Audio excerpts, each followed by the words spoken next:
Bienvenue sur la TFM et bienvenue à Question Directe qui reçoit aujourd'hui M. Abdrahman Sarr. Il est le président du Centre d'études pour le financement du développement local, ancien représentant du FMI au Togo et au Bénin. M. Sarr, merci d'avoir accepté notre invitation. Vous avez sorti un rapport qui parle des performances économiques et enjeux politiques et économiques au Sénégal. La question centrale dans votre rapport, c'est la réforme monétaire. Mais avant d'y arriver, vous demandez qu'au Sénégal, que le débat soit un débat économique. Pourquoi? Effectivement, Alassane, je vous remercie encore une fois de m'avoir invité à votre émission. Bon, j'en profite aussi pour saluer tous vos téléspectateurs. Effectivement, nous avons produit ce rapport que nous avons publié cette semaine et nous appelons en fait toute la classe politique à animer le débat économique. Donc, ce rapport participe donc, de notre volonté donc, à contribuer à ce débat économique parce que bon, les Sénégalais sont habitués, n'est-ce pas, au débat politicien qui n'avance pas le pays, effectivement. Le débat économique, sur quoi devrait-il porter? Bon, en fait, comme vous avez dû le voir dans le rapport, pour nous, effectivement, la situation économique du Sénégal s'est améliorée donc ces 4-5 dernières années. La croissance qui était dans une tendance baissière pendant la décennie 2002-2012 a changé de trajectoire. En ce sens que la croissance est maintenant beaucoup plus forte. Elle est bien sûr pas suffisante, mais elle est beaucoup plus forte. Alors, le gouvernement, n'est-ce pas, à travers le plan Sénégal émergent, veut une transformation structurelle de l'économie sénégalaise. Nous disons, pour que cette transformation structurelle soit, il faut qu'il y ait une réforme monétaire. Donc la discussion qu'il y a eu la semaine dernière sur le franc CFA vient à point nommé, parce que pour nous, notre pays ne peut pas prétendre à l'émergence si la question monétaire n'est pas réglée, d'où sa centralité. Donc il est important que la classe politique se saisisse de cette question pour voir effectivement discuter de son importance parce que la transformation structurelle donc endogène du pays en dépend.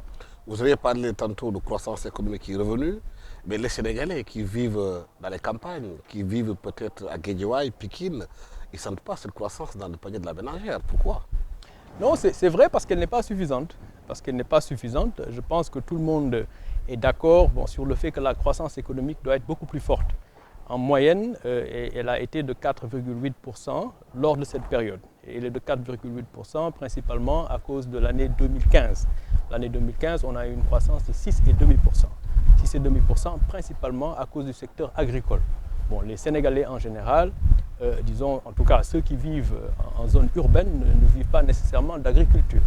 Ceux qui vivent d'agriculture de subsistance, ceux qui sont dans les secteurs que l'État a appuyés, donc ont été à l'origine de cette croissance. Donc quand vous faites statistiquement le total donc, de la croissance qu'il y a eu, vous vous retrouvez à 6,5%. Mais si vous êtes en zone urbaine, dans les secteurs des services ou dans le secteur industriel, vous ne l'avez pas nécessairement senti. Par exemple, les industries chimiques du Sénégal qui ont eu donc, de nouveaux investissements qui venaient des Indonésiens, bon, ça a contribué à la croissance du secteur industriel. Ça, le commun des mortels ne le sentira pas nécessairement. Alors donc, la croissance est effectivement beaucoup plus forte, 6,5% en 2015, à cause de l'agriculture principalement. L'année prochaine, cette année en 2016, la croissance va baisser, parce qu'on ne peut pas croître à ce rythme-là juste à cause de l'agriculture. Donc cette année, ça reviendra peut-être à 5,7, 5,8, peut-être 6. Mais cette croissance demeurera insuffisante pour que le Sénégalais lambda puisse donc le sentir et que ce soit une croissance génératrice d'emplois. Oui, mais parce que les économistes disent que c'est une croissance macro. Mais elle n'est pas micro, c'est-à-dire que les PME et les PMI ne sentent pas cette croissance, les paysans ne sentent pas cette croissance, peut-être que sur le plan de l'agriculture, mais il y a toujours un problème d'accès aux infrastructures de base, de santé, aller à l'école, pouvoir se nourrir, se vêtir et se soigner. Non, tout à fait. Et nous, en fait, au niveau du Centre d'études pour le financement du développement local, c'est ce que nous disons. Nous disons que vraiment, ce qu'il manque aux Sénégalais, c'est cette capacité à pouvoir donc s'occuper de leurs problèmes eux-mêmes. Nous disons Mom Sabop, Menel Sabop. Et ça, pour qu'une personne puisse s'occuper de ses propres besoins, il faut donc un emploi. Alors, il faut faire en sorte que l'économie puisse être génératrice d'emplois, de telle sorte que chaque citoyen puisse donc s'occuper de ses besoins primaires dans sa localité et justement à travers les impôts locaux, n'est-ce pas, pouvoir lever des fonds et investir dans certaines infrastructures de base, donc l'éducation, la santé, etc. Parce que le budget de l'État central n'est pas suffisant. Il est d'ailleurs toujours en ajustement, il est en progression, c'est vrai, sur le plan purement nominal, mais en pourcentage donc, du PIB, l'État a besoin de réduire le déficit. Il est en train de le réduire. Ils ont fait donc beaucoup d'avancées de ce point de vue-là, de sorte à pouvoir stabiliser notre dette, parce qu'elle a augmenté aussi de façon significative entre 2002 et 2012, et depuis 2012, la dette ne s'est pas encore stabilisée. Donc l'État est en train de réduire le déficit, de sorte à pouvoir stabiliser cette dette.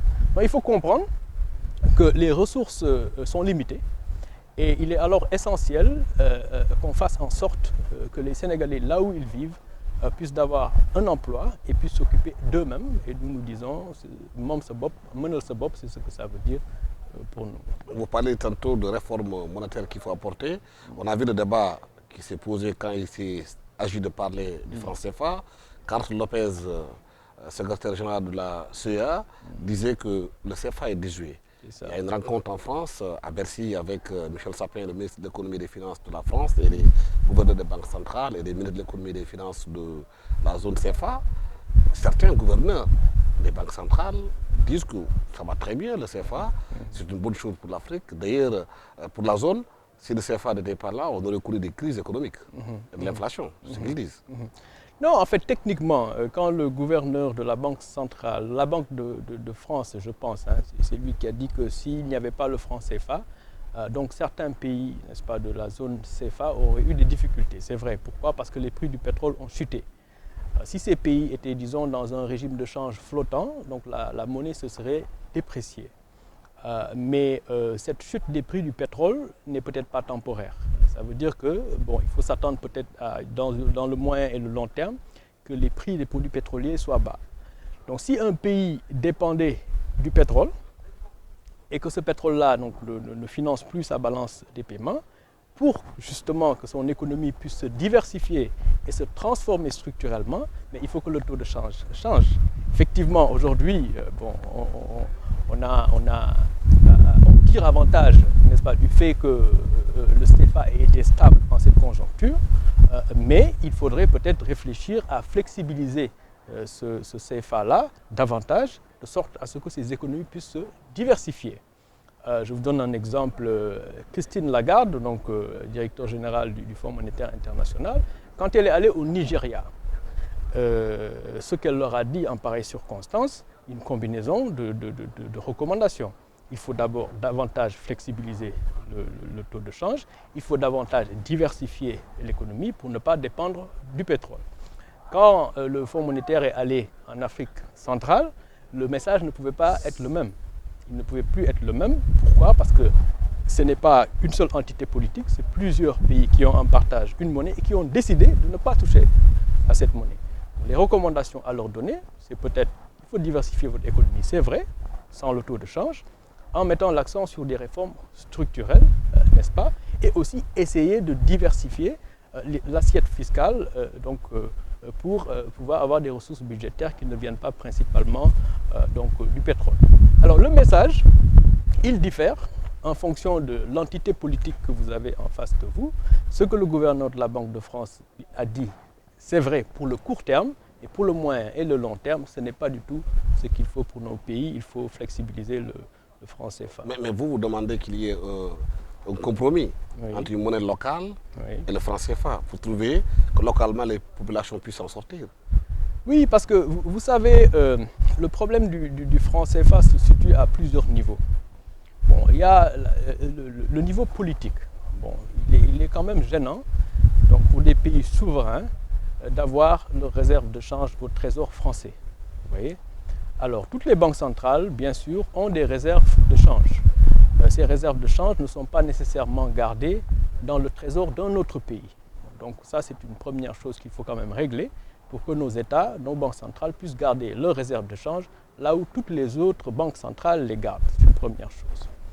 Alors, la deuxième chose, c'est de savoir est-ce que le régime du franc CFA qui est arrimé à l'euro est un bon régime. Est-ce qu'il ne faudrait pas quelque chose de beaucoup plus souple? Est-ce qu'il ne faudrait pas qu'il soit un peu plus flexible? Le débat est ouvert. Nous disons oui, le franc CFA que nous avons en commun devrait pouvoir évoluer pour être beaucoup plus flexible, de sorte justement à pouvoir absorber certains chocs et pouvoir accompagner la transformation structurelle de nos pays.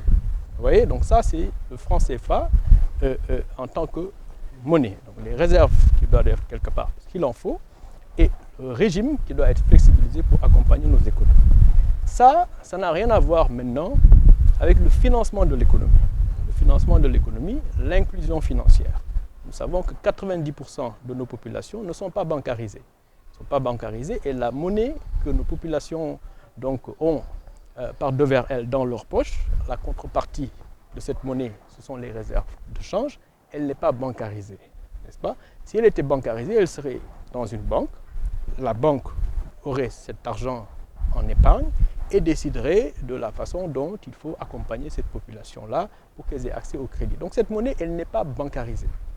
Dans la solution que nous proposons, et qui est intermédiaire, donc nous disons qu'il faut effectivement régler ces deux problèmes-là. Il faut d'abord bancariser la population, c'est vrai, mais il faut aussi la bancariser dans une monnaie compétitive. Et c'est la raison pour laquelle nous proposons une monnaie donc, nationale, complémentaire au franc CFA. Donc le franc CFA lui-même, il peut changer, il peut être flexibilisé, les réserves de change peuvent être gardées ailleurs, ça c'est une chose, mais il faut pouvoir inclure cette population financièrement en lui émettant donc, une monnaie complémentaire qui serait donc un bon compromis. Mais comment bancariser une population qui n'a pas accès au crédit? Comment la bancariser? Oui, en fait, si vous voulez, de plus en plus, on comprend mieux ce phénomène. Par exemple, quand vous prenez la monnaie électronique qui est principalement du franc CFA, de Orange Money. Orange Money, si tous les Sénégalais avaient par exemple donc, leur argent qu'ils gardent en poche, donc dans leur calpé, hein, comme ils disent dans les publicités de Orange, la contrepartie de cet argent que les gens auraient eu dans leur téléphone aurait été quelque part, n'est-ce pas? Orange les dépose quelque part. D'ailleurs, Orange a créé une institution financière pour justement gérer cette contrepartie. Ça veut dire que cet argent aurait été bancarisé, n'est-ce pas? Une fois que cet argent est bancarisé, les populations qui auront été à l'origine de cette bancarisation pourraient prétendre, n'est-ce pas, à être accompagnées, puisque l'institution qui aura récupéré leur argent pendant qu'ils auraient peut-être dans leur téléphone leur liquidité, ces populations, n'est-ce pas, seraient justifiées à prétendre à être bancarisées et pouvoir avoir accès au financement. Donc la solution que nous proposons est quelque chose d'équivalent. Nous disons qu'il faut tout simplement émettre aux populations donc, qui ne sont pas bancarisées la bonne forme de monnaie qu'elles veulent utiliser, que ce soit sous forme de billets, hein, de bons d'échange, ou que ce soit sous une forme électronique, n'est-ce pas? L'essentiel, c'est qu'on les bancarise et que donc, les fonds levés puissent servir à accompagner ces populations dans leur développement. Mais cette idée n'agrée pas la Banque centrale. Apparemment, elle n'est pas d'accord sur cette proposition que vous avez eu à faire. Oui, elle n'est pas d'accord. Donc, entre techniciens, on peut ne pas être d'accord. Nous pensons que ces populations gagneraient à ce qu'un système comme ça puisse être. Ça existe ailleurs, à l'étranger. Donc, il n'y a pas de raison. Si nous avons des difficultés d'inclusion financière de notre population, si on a des difficultés, n'est-ce pas, donc en ce qui concerne le franc CFA, qui de toute évidence est trop fort pour nos économies, lorsque des propositions sont faites qui vont dans le sens de résoudre ces deux problèmes, ben, on doit en discuter. Bon, ils peuvent le refuser, mais nous pensons que c'est quelque chose que les populations devraient mieux comprendre et nous avons l'intention d'en faire la promotion, notamment dans le cadre des élections législatives à venir. De façon globale, si on regarde l'économie sénégalaise, ce qu'on entend un peu partout, hein, la perception de beaucoup de Sénégalais, c'est que ça ne va pas, le pays ne bouge pas. Et pourtant, les rapports de la Banque mondiale Africa Pulse, récemment le FMI, Mo Ibrahim classe le Sénégal sur le plan économique comme l'un des pays qui est performant. Et ça, comme vous avez vu dans notre rapport, nous disons que le Sénégal a des institutions stables, le Sénégal a une démocratie avancée, le Sénégal a des ressources humaines de qualité, n'est-ce pas? Donc, toutes les conditions sont là pour qu'on puisse émerger et qu'on puisse avancer. Donc, le fait qu'on ait, disons, de bonnes notes en ce qui concerne la gouvernance, c'est tout à fait normal dans la mesure où, donc, tous les jours, nous essayons d'améliorer cela. Lorsque Africa Pulse, donc le rapport de la Banque mondiale, classe le Sénégal, bon, il faut comprendre aussi qu'on est classé parmi plusieurs pays. C'est une analyse qui est complètement macro. Il est vrai que dans la conjoncture favorable internationale actuelle, l'euro s'est déprécié, c'est à notre avantage. Les prix des produits pétroliers ont chuté, c'est à notre avantage. Les prix des produits alimentaires ont chuté, c'est à notre avantage, n'est-ce pas? Malgré le fait que le gouvernement est en train d'ajuster le déficit budgétaire, ce qui est donc une impulsion négative par rapport à la croissance, malgré cela, nous avons une croissance importante. Surtout que l'État a investi beaucoup dans l'agriculture avec une bonne pluviométrie qui est aussi un facteur exogène. Notre croissance a été forte. Donc dans la conjoncture internationale défavorable, où beaucoup de pays qui exportent des matières premières, des produits pétroliers, etc., donc sont en difficulté, nous qui sommes importateurs de produits pétroliers, importateurs de produits alimentaires, arrimés à l'euro, nous bénéficions de cette conjoncture favorable, n'est-ce pas? Donc, lorsqu'on classe le Sénégal parmi tous ces pays-là, on voit nettement que là où tout le monde est en baisse, nous sommes en progression. Mais cela ne veut pas dire, justement, et le Sénégalais lambda le sent, ça ne veut pas dire que le pays, fondamentalement, est en train donc de se transformer structurellement, parce que ce n'est pas possible. Ce n'est pas possible. Pourquoi? À cause de l'euro et du franc CFA qui est arrimé sur l'euro, ce qui fait que même quand on gagne en compétitivité par rapport à des pays tiers, on ne gagne pas en compétitivité par rapport à l'Europe. Parce que nous sommes arrimés sur l'euro, nous continuons d'importer beaucoup de choses, n'est-ce pas, de l'Europe, pour qu'il y ait donc une croissance endogène, une substitution efficiente de nos importations qui viennent d'Europe pour que la production vraiment sénégalaise puisse prendre, il faut qu'on règle le problème monétaire, n'est-ce pas? Donc c'est vrai, le Sénégal est bien noté par rapport à d'autres pays, c'est à cause de la conjoncture, mais cela ne veut pas dire que donc nous sommes sur une pente, disons, d'émergence endogène. Et bon, tantôt vous parliez de produits pétroliers, le Sénégal est aujourd'hui considéré comme étant au futur émirat pétrolier en Afrique. On parle de grandes découvertes qui ont été faites sur le gaz, sur le pétrole. Mais il y a une polémique qui enfle aujourd'hui au Sénégal concernant la gestion de ce pétrole. Quelle analyse en faites-vous en tant qu'économiste? Bon, moi je pense que le débat a été essentiellement politicien. J'ai regardé les rapports que le gouvernement a publiés. Et bon, je dois dire, pour être franc, que j'ai été fier en fait, de mon pays. Quand je dis que le Sénégal a des institutions stables et solides, quand vous lisez le code pétrolier, vous lisez les décrets d'application, vous lisez les contrats, vous verrez le président Abdou Diouf, vous verrez l'ancien premier ministre Mamadou Lamine Loum, vous verrez l'ancien ministre d'État Karim Wade, vous verrez l'ancien président de la République Abdoulaye Wade, vous verrez Macky Sall. C'est-à-dire ça, c'est une continuité de l'État. Ce sont des institutions qui fonctionnent, n'est-ce pas? Et ce sont des contrats qui sont mis à notre disposition. Ça veut dire que l'État sénégalais marche. Vous voyez, l'État sénégalais marche. Bon, maintenant, il faut que froidement, qu'on puisse analyser ce qui s'est passé et pouvoir donc se poser la question de savoir est-ce que de part et d'autre, les uns et les autres peut-être ont raison de se poser des questions et d'avoir des réponses. C'est l'analyse que j'en fais. Il est légitime de se poser la question de savoir si le frère du président est impliqué ou pas. C'est de bonne guerre. Donc il faut féliciter ceux qui ont soulevé cette question-là, que ce soit Ousmane Sonko ou l'ancien Premier ministre Abdoul Mbaye. L'État a réagi pour nous donner des explications. On lit les contrats. Il faut aussi s'en réjouir pour que les Sénégalais soient informés. Mais il me semble que, en tout cas, des explications qui ont été données me semblent satisfaisantes, je crois. Mais aujourd'hui, le Sénégal, les projections parlent des premiers barils qui pourront sortir vers 2021. Est-ce que vous pensez que cette manne pétrolière, si elle est exploitée de façon judicieuse et gérée, ça peut aujourd'hui transformer l'économie sénégalaise?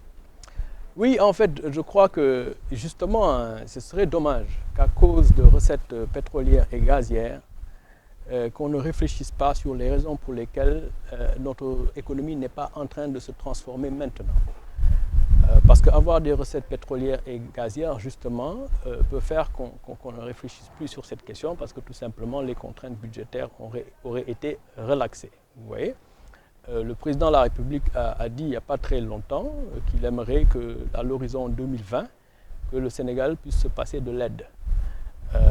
Oui, nous disons oui, et ça correspond à notre philosophie à nous, Mom sa bop, Mënal sa bop, au niveau de l'État, mais aussi au niveau des populations. Cela veut dire quoi? Ça veut dire que autonomiser le budget sans l'aide, c'est une bonne chose. Mais pas autonomiser le budget en perspective des recettes pétrolières et gazières. Parce que, vous savez, hein, les investisseurs internationaux, bon, ils sont très vite à venir vous proposer, hein, bon, vous allez avoir du pétrole bientôt, si vous voulez, on vous prête de l'argent. Ils ne vous prêtent pas de l'argent parce que votre économie est bien gérée, ils vous prêtent de l'argent parce qu'ils savent que vous êtes en mesure de rembourser. Donc c'est une tentation à laquelle il faut résister et justement travailler sur les contraintes réelles qui font que notre économie n'est pas en train de se transformer et éviter qu'une manne pétrolière justement qui viendrait soit dépensée là où il ne faut pas parce que le travail de base n'aura pas été fait. Donc, il est beaucoup plus important pour nous de discuter de l'utilisation que nous ferons de ces retraites pétrolières lorsqu'elles viendront. Je ne pense pas qu'il y ait eu des malversations particulières. Il y a eu des lobbyistes qui ont amené des investisseurs internationaux, qui ont eu des contrats. C'est normal, dans tous les pays, il y a des lobbyistes qui aident les investisseurs internationaux à naviguer les lois du pays et à traiter avec les officiels. L'essentiel, c'est qu'il n'y ait pas de corruption, mais le fait que des lobbyistes puissent aider à ce qu'un investisseur vienne exploiter le pétrole du Sénégal et nous dire justement que nous avons toute cette manne pétrolière, à mon avis, c'est une bonne chose. Est-ce que la mise en place du comité d'orientation du pétrole et du gaz, c'est une bonne option pour que les ressources soient gérées de façon optimale? Oui, en fait, bon, disons que c'est une réponse. C'est une réponse qui a été apportée à un besoin de transparence et n'est-ce pas, d'information. Mais je dis que le Sénégal est un pays organisé. Nous avons réglé ces problèmes-là. Normalement, le Premier ministre, le ministre des Finances, l'Assemblée nationale, voilà, on peut discuter de ces questions-là. C'est bien de mettre une commission. Il y a des gens qui y seront, d'autres n'y seront pas. D'autres qui s'y connaissent ne pourront peut-être pas donner leur point de vue parce qu'ils n'auront pas été dans ce comité. C'est une réponse à une conjoncture politicienne. Et à mon avis, le Sénégal est tout à fait en mesure de discuter de ces ressources pétrolières. Est-ce que malgré ces ressources pétrolières, l'argent qui va venir, que ce Sénégalais attend de ce pétrole-là, Oui. si on continue à être dans la même zone CFA, Oui. est-ce que ça aura un effet pour le pays dans le Bon, long terme? en tout cas, le franc CFA, il est absolument essentiel qu'il soit réformé. Voilà. Il faut qu'il soit réformé pour que, indépendamment de ressources budgétaires supplémentaires que nous allons avoir, qui vient d'une manne pétrolière qui est totalement exogène, c'est un problème qu'il faut régler.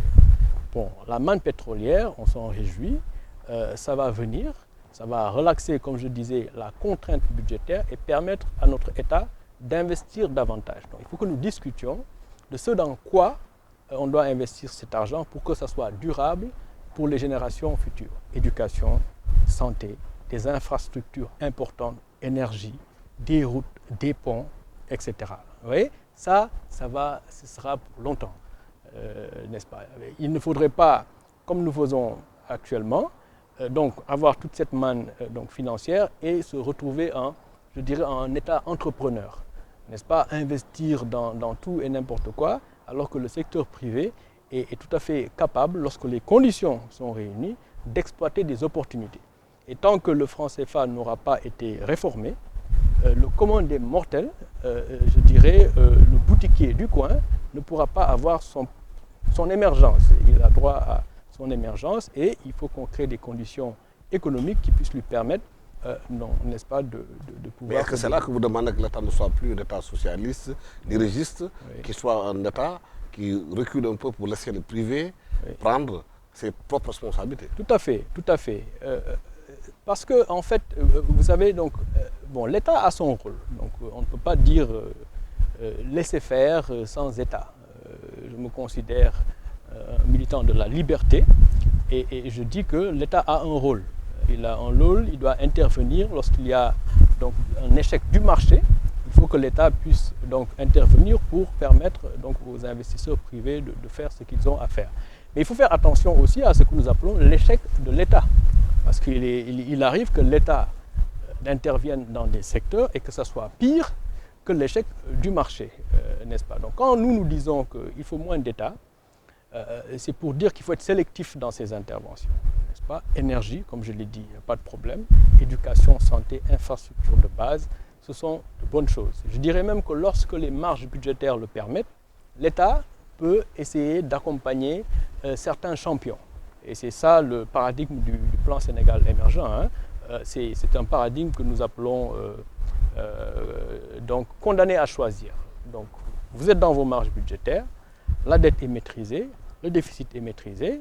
Il y a des lobbyistes privés qui vous disent que attention État, il y a tel secteur qu'il faut accompagner. Si vous êtes en mesure de le faire, il faut le faire. Dans les limites, n'est-ce pas, de finances publiques raisonnables.